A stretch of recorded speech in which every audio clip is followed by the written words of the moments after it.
Dear viewers, Namaste. I'm Prakash Gurung. You are watching Gurkha Media. I have a special guest with me today here, the Leo Docherty. He's standing for the Member of Parliament candidate, the Aldershot Constituency. The general election is, as you all know, that is taking place on 4th of July 2024.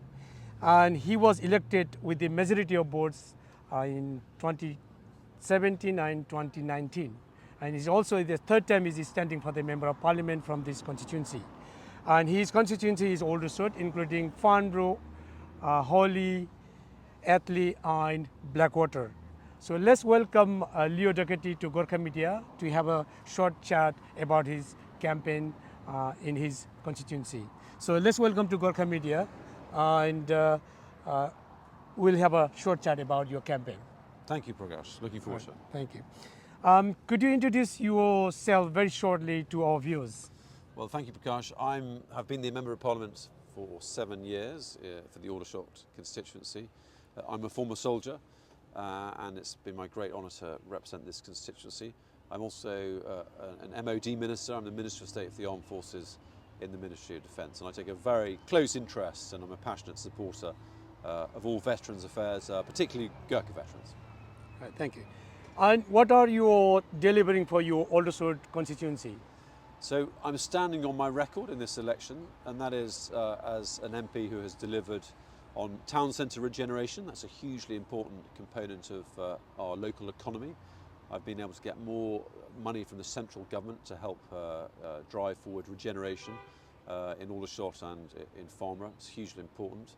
I've been able to deliver more police onto the streets and in our high streets. I've been supporting getting the money for a complete rebuild of Frimley Park Hospital for healthcare. That's hugely important. And of course, I've also been very much involved in our commitment to a strong national defence. Our commitment to invest 2.5% of GDP by 2030 to ensure we have an armed forces fit for the modern age. And of course, I take that very seriously as a veteran and as the Member of Parliament for the home of the British Army.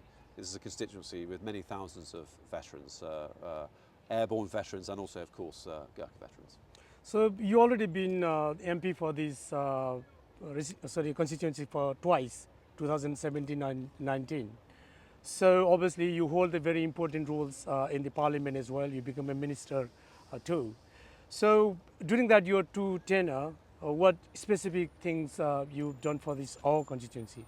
Well, I think most importantly in terms of our civic life is driving forward regeneration. If you visit the town centre of Aldershot, you'll notice cranes on the horizon and new buildings in the town centre.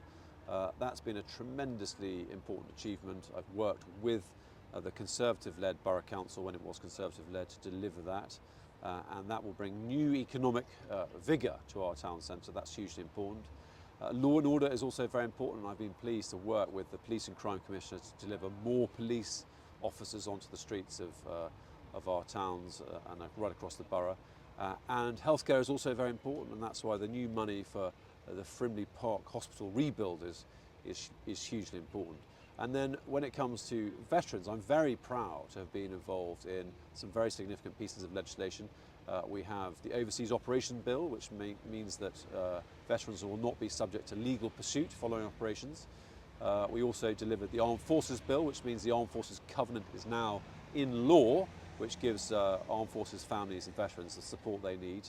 And of course, we have the very important Northern Ireland Legacy Bill, which means that veterans of Op Banner, of whom we have thousands in this borough, will not be subject to legal pursuit and court cases relating to events more than 40 years ago. That's very important because the Labour Party have said they will repeal this act. So I want to protect veterans of Northern Ireland, and I want to keep the Legacy Bill in place, which is why veterans should support the Conservatives and not the Labour Party.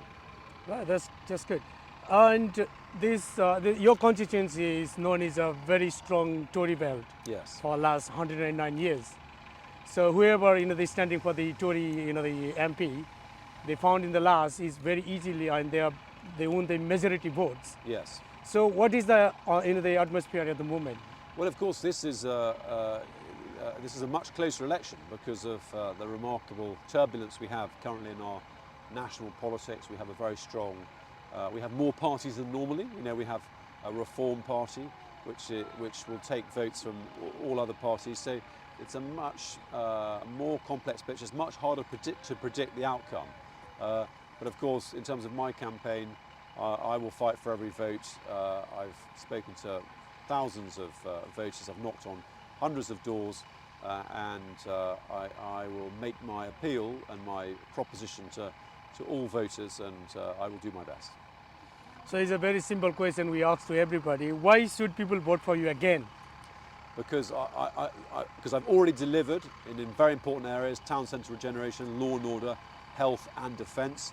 But we need to keep a Conservative MP to ensure that specifically the Labour-led council are held to account. We want to make sure they continue the efforts to deliver regeneration and build the local economy.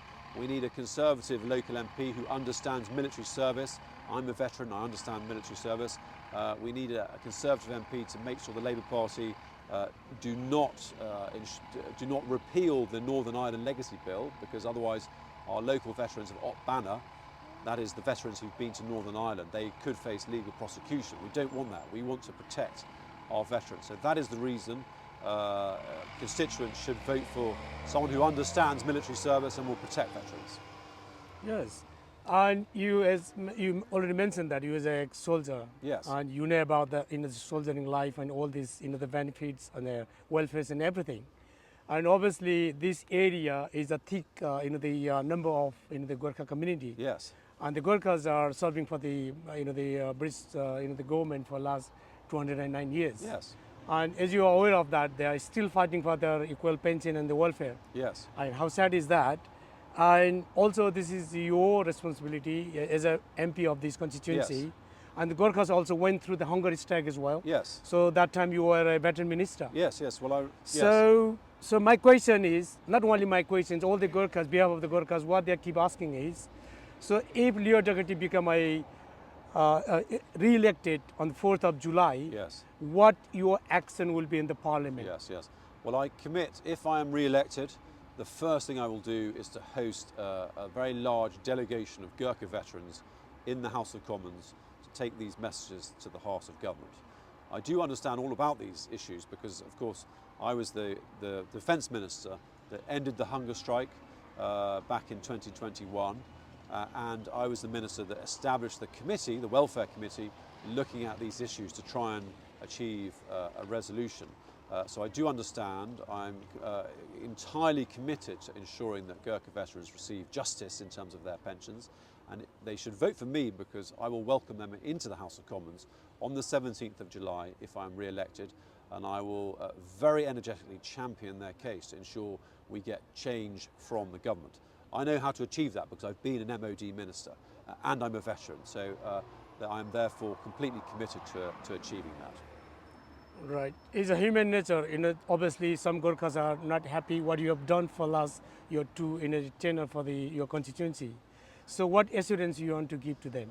I think Gurkha veterans should look at my record. If you see the amount of time I've spent sitting with Gurkha veterans, talking with them, being involved in all of the various organisations right across the Gurkha and Nepalese community, I'm someone with a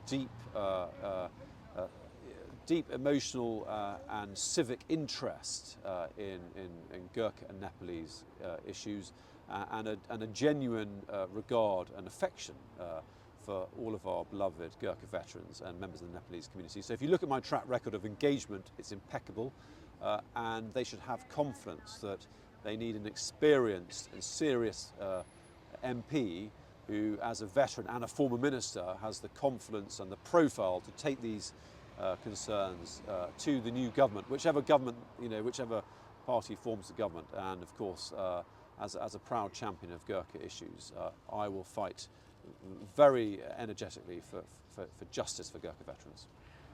We are at the end of the talk. Do you want to say any more to our viewers? Well, I will say thank you for watching. Please give me your support on the 4th of July. Please vote for a veteran who understands what it is to represent the home of the British Army and the magnificent community you have. And if you vote for me, I will always be available and I will do my best. Thank you very much. Yeah, thank you very much for your valuable time and the talk with the Gurkha media. Thank you, Prakash. And wishing you all the best. Thank you. And we'd like to see you in Westminster as a defense minister. Thank you so Defense much. Secretary. Thank you. Nice to see you. Thank you very much. Thank you. Namaskar. Thank you.